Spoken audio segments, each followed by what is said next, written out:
I'm Sarah. I'm 40 years old and have two kids. I'm married to John, who's been a great support for nearly 20 years.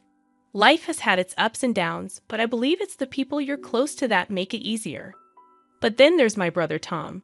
He's 8 years younger than me and tends to make a lot of bad choices. He thinks he deserves things without working for them. Despite our mom's hopes, he hasn't really changed much even though he's 30 now. He's like a project for the family, always needing help. One Sunday, we were all at Mom's house, a place filled with memories from our childhood. We were enjoying Mom's famous roast when Tom barged in with a young woman, clearly pregnant and dressed like she was going to a party. It was a shock for everyone, especially since Tom proudly declared that she was his fiancée. Mom was shocked, dropping her fork, and Lisa, the fiancée, didn't seem bothered by the tension. Tom announced they were getting married and planned to stay with Mom until they found their own place. It worried us all. Tom had a habit of causing chaos wherever he went. After the kids were asleep, John and I discussed how Tom was taking advantage of Mom's kindness. We knew trouble was brewing, and we wondered how much damage Tom would cause before moving on. The next few days were a blur as Tom and Lisa made themselves comfortable in Mom's house. Lisa made herself at home in the living room, treating it like her own personal space. She constantly put her feet up on Mom's antique coffee table. Meanwhile, Tom just sat around on his phone, amused by things no one else found funny. Mom was busy trying to keep up with cooking and cleaning after them, but they never appreciated her efforts. It was like watching someone slowly lose energy. One evening, I found Mom in the kitchen looking worn out. I tried to tell her that she shouldn't let Tom and Lisa take advantage of her, but she insisted they were family and she couldn't turn them away. I wanted to tell her she was being used, but I kept quiet. Family relationships can be complicated, and sometimes you have to ignore the problems because you love them, even if you know it's not right. And so it began, our new normal with Tom and Lisa as ungrateful guests. The rest of us tried to keep the peace in a house that suddenly felt too crowded. Little did I know, this was just the beginning. Living with Tom and Lisa turned our lives upside down. Every morning, Lisa complained loudly about her backache or her cravings, demanding breakfast as if she owned the place. She never said please or thank you. I tried to stay calm, but it was difficult. Tom was no better. He lounged around, yelling for breakfast without lifting a finger to help. Mom tried to brush off their behavior, saying they were just young, but I couldn't accept that excuse. Things only got worse as Lisa's due date approached. She left messes everywhere, spending hours on the phone gossiping. One day, I couldn't take it anymore. I found Lisa with her feet on the coffee table again and told Tom they needed to contribute, like buying a new car for the baby's safety.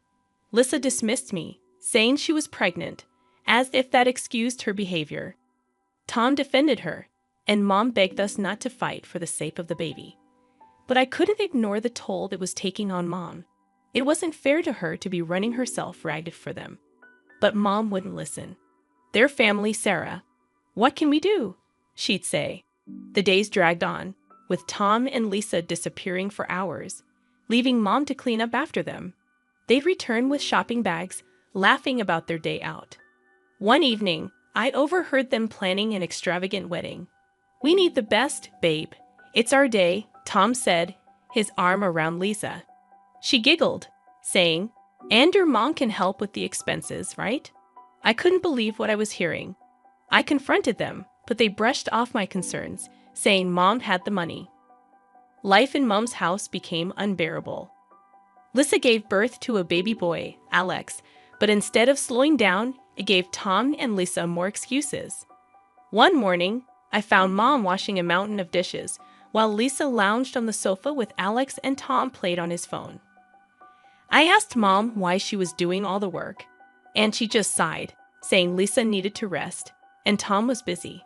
Lisa snapped at me, saying she had just had a baby and wasn't supposed to stress herself. Tom didn't even bother looking up, dismissing me. I couldn't believe their attitude. Mom tried to calm me down, but I was fed up. I told them it wasn't okay for Mom to be their servant. But they didn't care. They'd leave Mom to take care of Alex for hours and come back bragging about their shopping deals. One day, I found a receipt on the table for a designer dress that Lisa had bought, costing more than what most people make in a week. I confronted Tom and asked where they got the money for it, and why Mom was paying for their lifestyle. Tom shrugged, saying Mom was their mom and she wanted to help. I was furious, telling them they were bleeding her dry. Lisa chimed in, smirking, saying if Mom was willing, why not?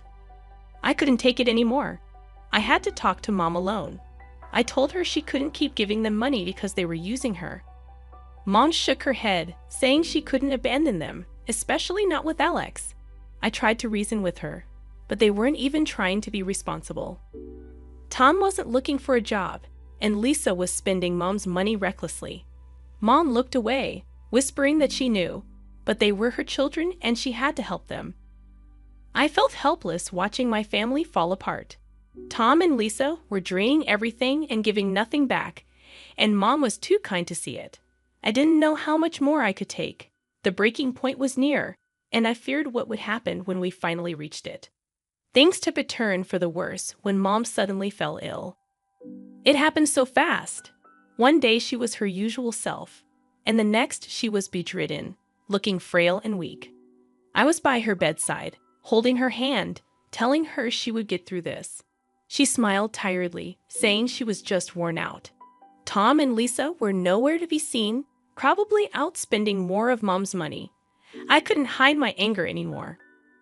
I asked Mom where they were and why they weren't helping. Mom's eyes were sad as she said they had their own lives and not to be too hard on them. But I couldn't let it go. They were living off Mom, and now when she needed them the most, they were absent. Mom passed away quietly one night, with me by her side. Tom and Lisa were out, probably having the time of their lives, oblivious to the tragedy at home. The funeral was a blur. Tom and Lisa arrived looking like they were going to a party, not mourning a loss. Lisa's dress was flashy and inappropriate, even for a funeral. People murmured, and John squeezed my hand, trying to offer comfort. After the service, Tom pulled me aside. "Sarah, we need to talk about Mom's will." I was still in shock from losing Mom. "Now, can't this wait, Tom?" I asked, but he was insistent. "No, it can't.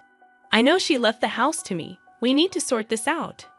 I couldn't believe his audacity. "Tom, Mom just died. Can't you show a little respect?"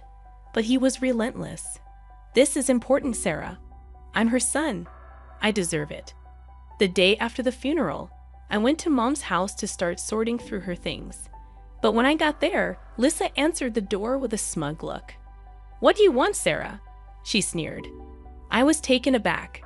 "I came to collect some of Mom's things." Lisa laughed harshly. "Oh, you didn't hear? This is our house now. Tom got everything." Tom appeared behind her, grinning. "Yeah, Sarah, Mom changed her will. The house, the money, it's all mine." I felt a surge of anger and disbelief. "You're lying. Mom would never do that." Tom shrugged. "Believe what you want, but the will is clear. This is my house now." I stood there on the doorstep of the house I grew up in, feeling like a stranger. The realization hit me hard. Not only had I lost my mother, but now I was losing my childhood home to my greedy brother and his manipulative wife. As I walked away, I knew this wasn't the end. I had to fight back for Mom, for my family, and for what was right. But little did I know, the battle ahead would be tougher than anything I'd faced before. I was a bundle of nerves as I walked into the notary's office. The whole situation felt like a bad dream. Losing Mom was hard enough, but fighting with Tom over her was something I never imagined. The notary, Mr. Jacobs, was an old family friend. He looked up as I entered, his face somber. "Sarah, I'm sorry for your loss. Let's get straight to the matter at hand," he said. I nodded, trying to steady my voice. "Mr. Jacobs, Tom says Mom left everything to him. That can't be true." Mr. Jacobs shuffled some papers. "Well, let's see what the will says." Just then, Tom and Lisa walked in, all smugness and arrogance. Lisa gave me a triumphant smirk, ready to lose Sarah. I ignored her, focusing on Mr. Jacobs.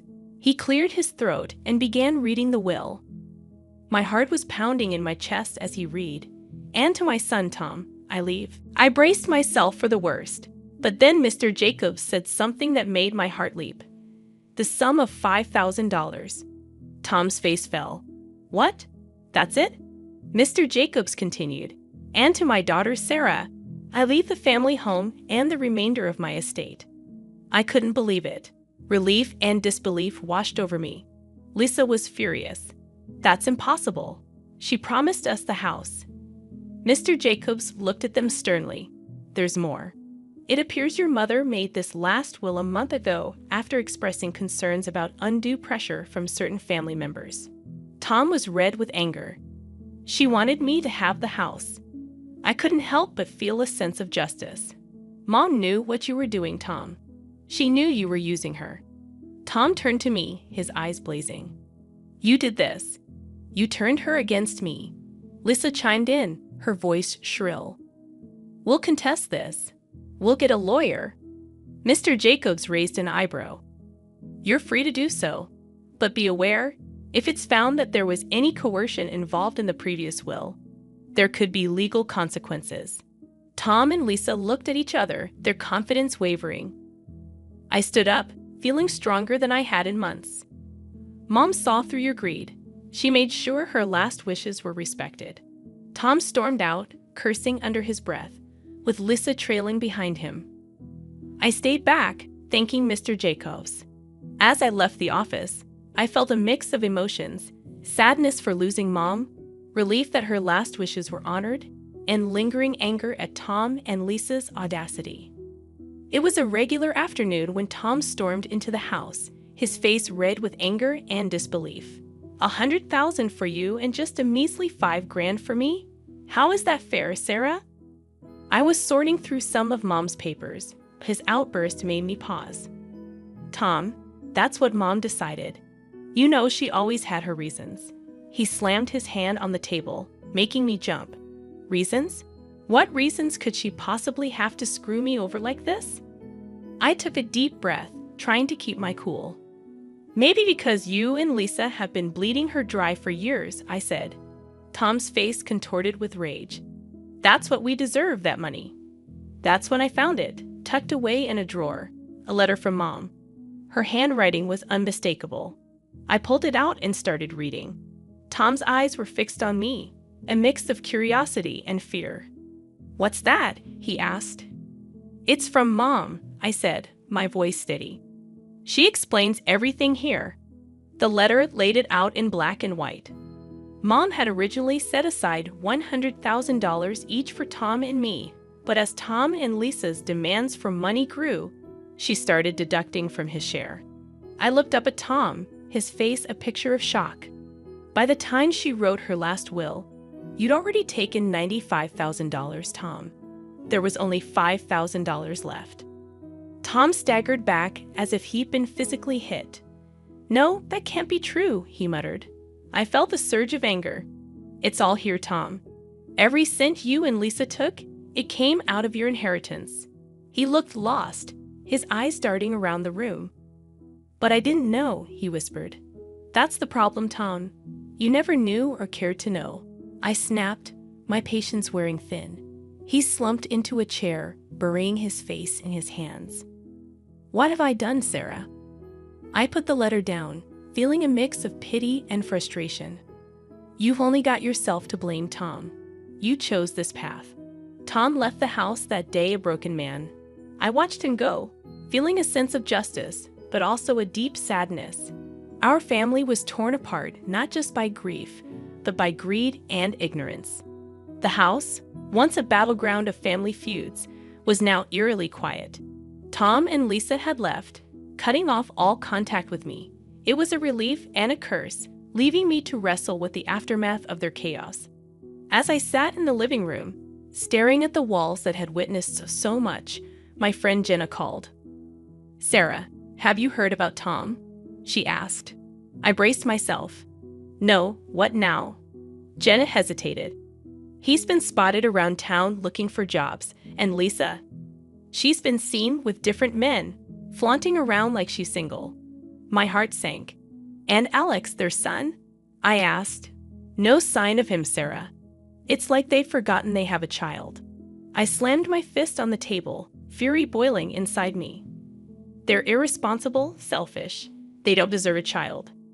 Jenna tried to calm me. Sarah, maybe there's something you can do. Her words sparked an idea. You're right, I said. I'll fight for Alex. He shouldn't suffer because of them. The next day, I met with a lawyer, a no-nonsense woman named Miss Rivera. I explained everything, my voice trembling with determination. So you want to pursue custody of your nephew? Miss Rivera asked, her eyes sharp. I nodded firmly. Yes, he's in a toxic environment. I want to give him a better life. Miss Rivera leaned forward. It won't be easy, Sarah. But if you're ready to fight, I'm with you. I felt a surge of resolve. I'm ready, whatever it takes. The legal battle that followed was tough. Tom and Lisa were unpredictable, sometimes cooperative, sometimes hostile, but I didn't back down. One evening, after a particularly grueling day in court, John wrapped his arms around me. You're doing the right thing, Sarah. It's hard, but right. I leaned into his embrace, exhausted but hopeful. I just want Alex to be safe, to have a family that cares. The day the judge granted me temporary custody of Alex was bittersweet.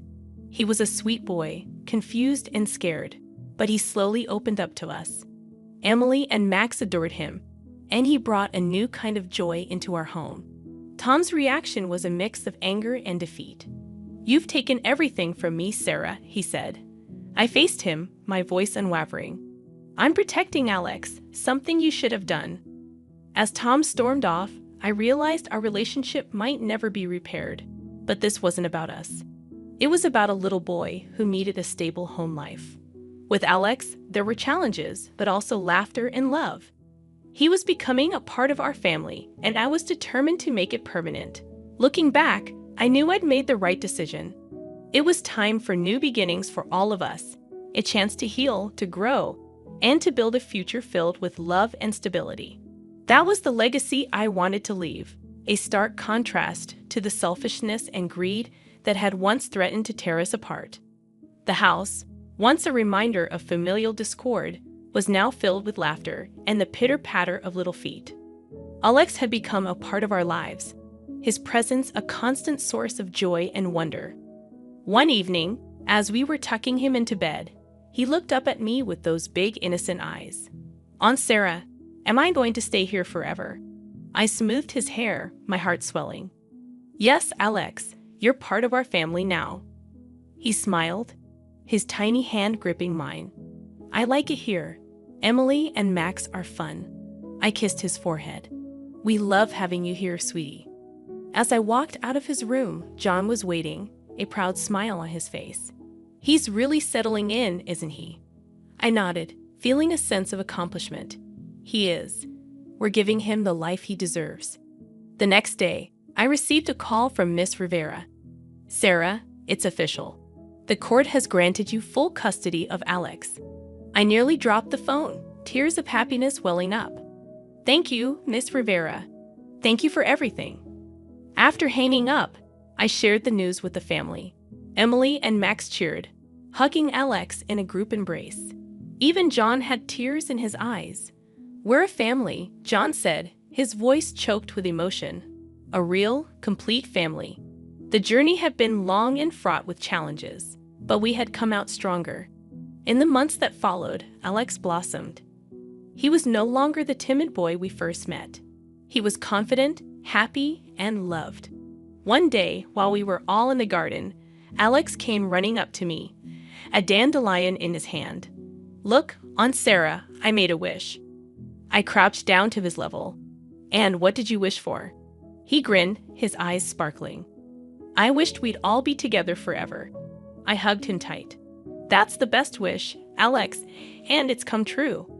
As I looked around at my family, I felt a deep sense of peace. We had weathered the storm and emerged stronger. Our future was filled with hope, love, and the promise of new beginnings. This was our story, a testament to the strength of family and the power of love. It was a future of hope, and we were ready to embrace it with open arms.